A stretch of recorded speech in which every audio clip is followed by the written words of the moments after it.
The time is precisely 6:15. This is the Sri Lanka Broadcasting Corporation. Here's the news edited by Dulvin Samarasinha and read by Ramesh Perez. First, the headlines. Over 44,000 students will be enrolled in universities this time. Chinese investors express their willingness to make large-scale investments in selected industrial zones. State Minister Diana Gamage says programs should be prepared to earn more foreign exchange through tourism.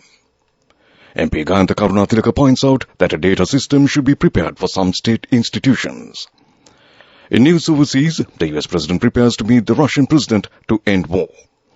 In sports, Germany knocked out of the FIFA World Cup.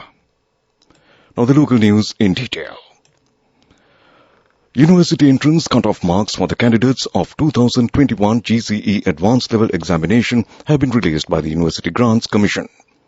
The cut-off marks can be accessed from the official website of the UGC.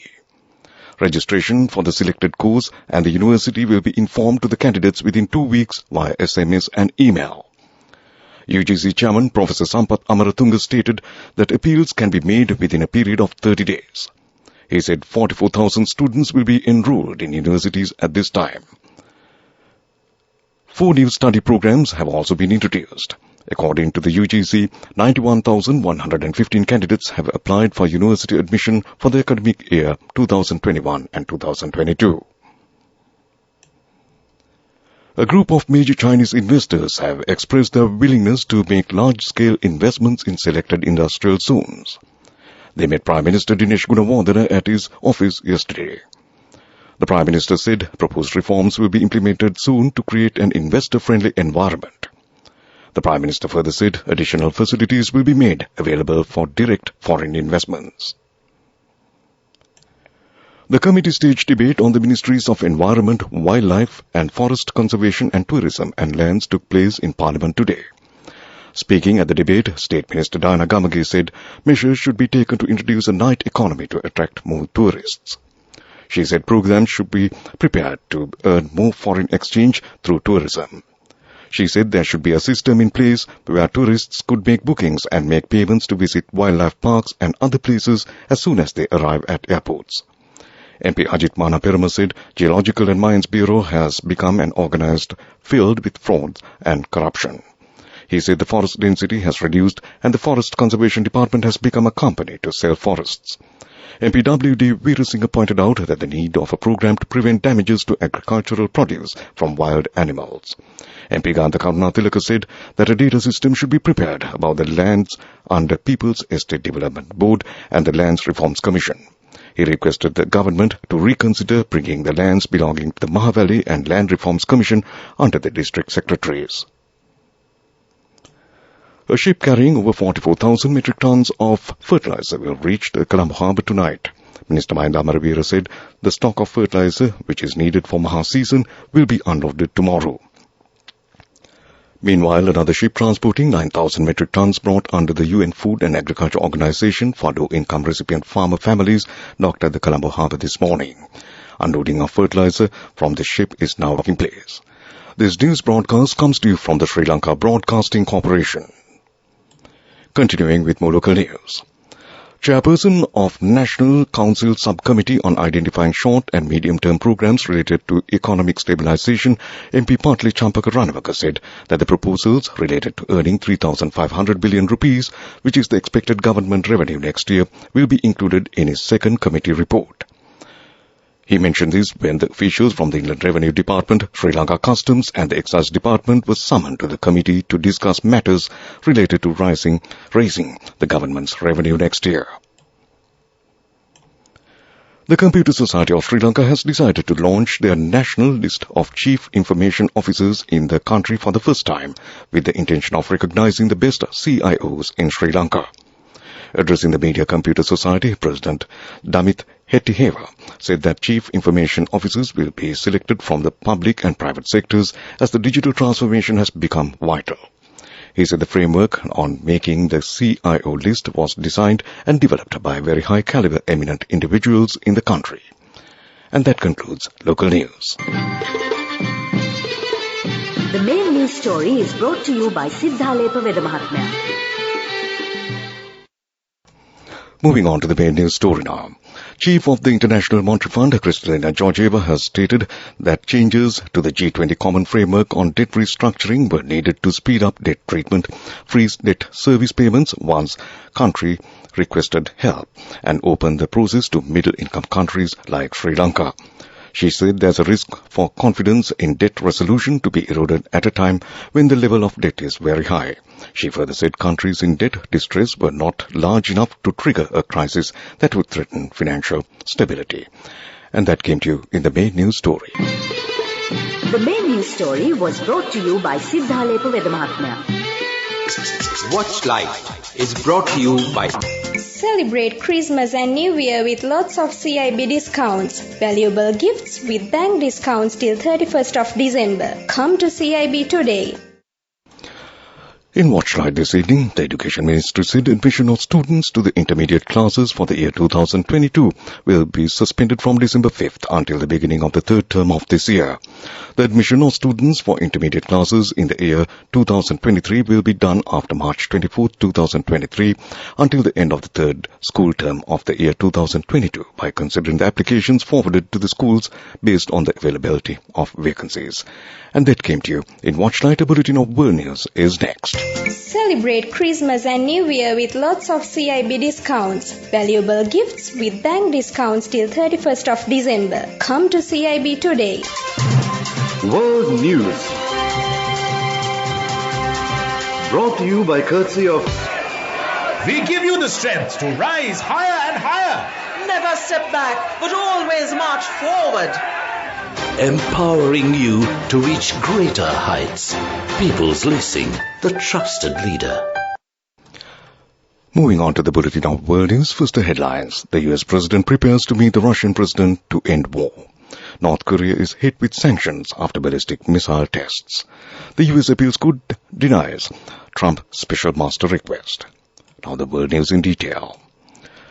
US President Joe Biden has said he would be ready to meet Russia's Vladimir Putin if in fact there is an interest in him deciding that he is looking for a way to end the war.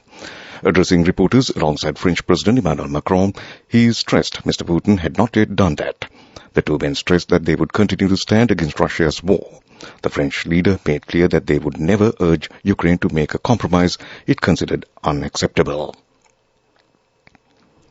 The US and its Asian allies have imposed sanctions on 3 North Korean senior officials associated with the country's recent missile tests. Pyongyang launched a record number of ballistic missiles, more than 60 this year, and tested several intercontinental ballistic missiles. They have allegedly played major roles in developing the weapons. Japan, South Korea, and the EU have also imposed sanctions. U.S. Appeals Court has ended a special master review of documents seized from Donald Trump's Mar-a-Lago estate. The ruling is a win for the U.S. Department of Justice, which is probing if Mr. Trump took classified documents with him when he left the White House. The special master is an independent lawyer who decides if any of the records are covered under attorney-client or executive privilege. Investigators can now review the documents in full. Back to the headlines of the world news. The US president prepares to meet the Russian president to end war. North Korea is hit with sanctions after ballistic missile tests. And the US appeals court denies Trump special master request. And that concludes World News. World News, brought to you by courtesy of Amidst all challenges, we will rally around you and advance. In the face of hardships, let's stand strong together. Empowering you to reach greater heights. People's Leasing, the trusted leader. In development news, the Urban Development and Housing Ministry has launched a one-stop unit to provide all approvals for development activities in one place and accelerate the issuance of permits for them. The unit is located at the ministry premises in Setsiripaya, Battaramulla. Under the new procedure, a development permit could be obtained within 10 to 21 days. The one-stop unit connects 26 relevant institutions online to process the applications for development permits. The applicant can trace the progress of the application through the system. And that came to you in development news. Moving on to sports news, football. Germany crashed out on the FIFA World Cup on a remarkable night of drama despite victory over Costa Rica at Al Bayt Stadium.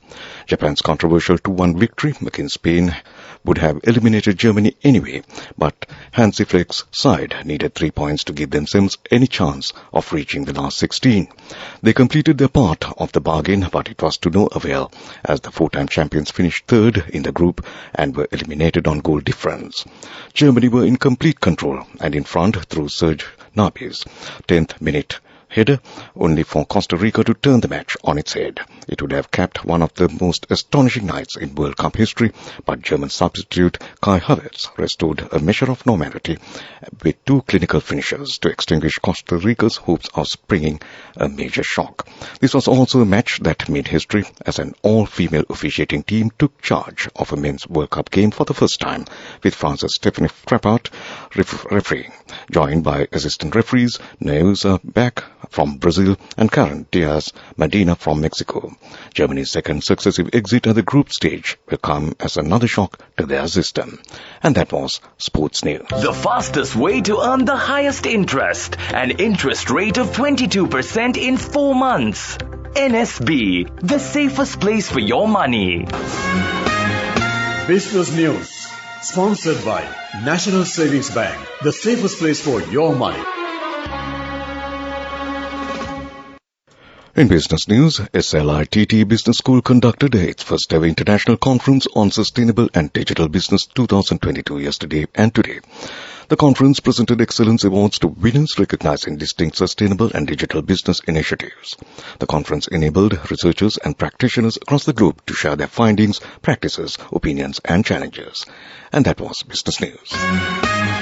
Business News, sponsored by National Savings Bank, the safest place for your money. The fastest way to earn the highest interest, an interest rate of 22% in 4 months.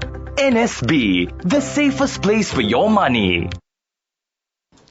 In economic news, Colombo has been ranked amongst the 10 cheapest cities in the world this year's worldwide cost of living survey run by the Economist Intelligence Unit. The city was ranked at 161, tying with Bangalore and Algiers. The EIU noted this year's survey was severely affected by the soaring inflation rates, with Caracas, Venezuela, having recorded the highest inflation rates. And that was economic news. The weather report is next. And finally, moving on to the weather report, the Met Department says showers or thundershowers will occur in the northern, eastern and north-central provinces and in the Hambantota district. Showers or thundershowers will occur elsewhere during the night. Heavy showers above 100 millimeters are likely at some places in the western, Sabragamo and central provinces and in the Galle and Mathura districts. And that was the weather report. And to end this news broadcast, a recap of the main news headlines. Over 44,000 students will be enrolled in universities this time. Chinese investors express their willingness to make large-scale investments in selected industrial zones. State Minister Diana Gamage says programs should be prepared to earn more foreign exchange through tourism. MP Gandha Karunatilaka points out that a data system should be prepared for some state institutions. In news overseas, the US President prepares to meet the Russian President to end war. And in sports, Germany knocked out of FIFA. And that concludes this news broadcast from the Sri Lanka Broadcasting Corporation.